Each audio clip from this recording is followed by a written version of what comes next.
लतीफ़ नज़र इस वक्त हम पंजाब असम्बली में मौजूद हैं और यहाँ पे पीटीआई के वो लोग फैसलाबाद से आए हुए लोग मौजूद हैं, जो वो शेर मौजूद हैं पीटीआई के जो नॉन लीग को एक बड़े बड़े बुर्जों को उल्टा के आए हैं। जी अस्सलाम वालेकुम सर।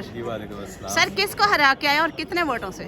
जी मैंने वहाँ से ताहर जमील को हराया आबिद शेर अली के नीचे 14,000 वोट की लीड दी है अल्हम्दुलिल्लाह हमने। और वो खुद को कहता था कि सदा बहार MP है सही फॉरएवर, लेकिन खान साहब के वोटों के उनके वोटर सपोर्टर हैं उनकी बदौलत एक ही सवाल हमें होता था कि कहीं आप बदलोगे तो नहीं। अल्हम्दुलिल्लाह आज हम अपने खान की सिपाही साबित हुए हैं और अपने खान के साथ खड़े हैं। यानी कि जो आप लोग एक नारा लगाते थे कि हम खान के साथ खड़े हैं, खड़े थे और खड़े रहेंगे, आप उस नारे को पूरा कर रहे हैं इंशाल्लाह जी। मतलब हमारी सियासत शुरू भी खान से और सियासत खत्म भी खान से। अच्छा, आप लोग 120 PP के कैंडिडेट थे, इस वक्त सुनने में आ रहा है कि 107 है, तो 13 कहाँ गए? 116 कुछ हमारे लोग अभी आज नहीं पहुंचे ड्यू टू जो उनके पास शायद बेल वगैरह नहीं उनकी हुई थी। आपको पता 9 मई के बाद मोस्टली जो हमारे लोग हैं उन पे संगीन किस्म के पर्चाजात उनके पर FIR लगाई गई है, इस वजह से कुछ लोग नहीं आए। अदरवाइज उनमें चंद लोग होंगे जिनके बारे में लोगों का ख्याल है, वो तो अभी नज़र भी आ रहे हैं जो नोटे बने हैं।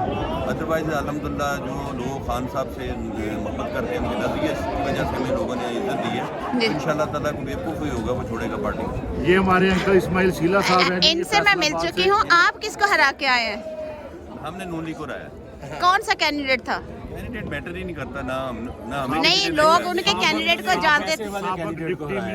जिसने 7 करोड़ रुपया देके जहाज में बैठा और टिकट लेके वो आया शेख यूसुफ उसका नाम। शेख यूसुफ। हमने तो अपनी कैंपेन में भी नाम ही लिया, नहीं भी पता लोगों को पता चल जाता क्या जरूरत है। आप सर किसको हरा के आए हैं फैसलाबाद से? मैं जी PP 113 से राना अली बास साबिक MP था, साबिक सदर था डिस्ट्रिक्ट बार का। उसको मैंने नहीं हराया, खान के नाम ने हराया, खान के नजरिए ने हराया, मैंने नहीं हराया जी। अच्छा, क्या समझते हैं कि हमारे जो सनाउल्लाह साहब के वो जो है ना सेला साहब का इंटरव्यू मैं कर चुकी हूँ। सीला साहब हमारी शान है। अच्छा, मुझे बताएं कि हम क्या तवक्को रखें? आपने आज पैकेज क्या दिया आवाम को? अब अपोजिशन में बैठ के करने के वाले हैं? इलेक्शन कैंपेन के दौरान हम लोग ने पहले बलदियाती इलेक्शन लड़े थे तो सब ने हमसे किसी ने ये डिमांड नहीं की कि हमारी डेवलपमेंट करवा दें, 16 नालियाँ सड़कें। लोगों की ये डिमांड नहीं है, लोगों की सिर्फ एक डिमांड है कि खान से बेवफाई नहीं करनी। हम खान के नजरिए के साथ, खान के साथ खड़े हैं, इंशाअल्लाह ताला खान के साथ खड़े रहेंगे। क्या आप खान साहब की तरह इनको अपोजिशन में बैठ के टफ टाइम दे सकेंगे जैसे 13 में उन्होंने 13 से 18 के दौरान दी थी? मैं आपको बताऊं, खान का एक सिपाही 100 से ज्यादा भारी है इंशाअल्लाह। अल्हम्दुलिल्लाह हम तो 100 से ज्यादा हैं इंशाअल्लाह। आपको पता चल जाएगा इंशाअल्लाह ताला। अब ये जो होता था ना वो नहीं होगा, ये वन वे ट्रैफिक नहीं चलने देंगे इंशाअल्लाह। इतनी ज़्यादा सख्तियों के बावजूद 1.5 साल से टफ टाइम ही तो दे रहे हैं इनको। ये टफ टाइम का नतीजा है कि आज अल्हम्दुलिल्लाह ये सारे शुरू हुए हैं। मैं अपने तमाम साथियों को खराज तहसीन करता हूँ कि ये खड़े हैं खान के साथ और इंशाअल्लाह खड़े रहेंगे। जी, आप किसको हरा के आए हैं फैसलाबाद से? मैं फैसलाबाद से 111 PP से आया हूँ। ये सन डोगर साहब थे, नून लीग थे, 2 दफ़ा के MP थे, उनको हरा के आया हूँ। अच्छा, कितने वोट पड़े आपको? मुझे तकरीबन 46,000। कितने की लीड से जीतते हैं? 12,000 की। अच्छा, आपके जो 45 के मुताबिक आप लोग के जो है वो 45 ही चोरी हो गए और आप 45 को रोते रहे, 47 को लेके और निकल गए। आपने 47 का शोर क्यों नहीं दिया लोगों को?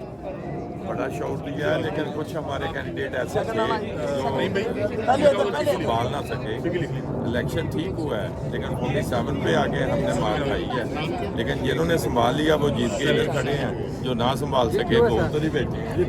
अच्छा, कहते थे कि बेनज़ीर के दौर में कि अगर औरत हुकूमत करे तो हराम है। 13 करोड़ आवाम का सूबा पंजाब माफी मंगवाएंगे इधर से नवाज शरीफ को। उम्मीद रखें हाँ बिल्कुल माफी मंगवाएंगे कि माफी मांगे। 1988 में आपने क्या अल्फाज कहे थे, आज बेटी इधर खड़ी है, मांगनी पड़ेगी उनसे। अच्छा, नवाज शरीफ ने आके मीनार पाकिस्तान में कबूतर उड़ाए थे और कबूतर तो नवाज शरीफ के खुद उड़ गए हैं। वजह क्या है? नून से मीम निकली है या शीन निकली है? हमारे मेरे ख्याल में छीन मीम का दौर खत्म हो गया, ये जुल्म का दौर खत्म होने वाला है। इधर एक ही दौर चलेगा, पाकिस्तान का दौर, इमरान खान का दौर। क्या आप लोग असेंबली में अपोजिशन में बैठ के ये मुतालबा कर पाएंगे कि खान साहब को रिलीज किया जाए और उनकी अहलिया जो इस वक्त बीमार है उनके लिए जो है एक घर को सब जेल न दी? कह रहे हैं लोग, जो लोग नए आ रहे हैं ये नए प्रोटोकॉल देख के बहुत जल्दी फिसल जाएंगे और वो वाली सियासत नहीं कर पाएंगे जिसका वोट लोगों ने दिया है, जिसलिए वोट दिया है, खान साहब को रिलीज करने का वोट दिया। खा लिया ना 1.5 साल में, ये फिसलने वाले चलिए, आई होप सो कि आप इसी तरह कायम रहें और खड़े रहें। बहुत शुक्रिया, थैंक यू।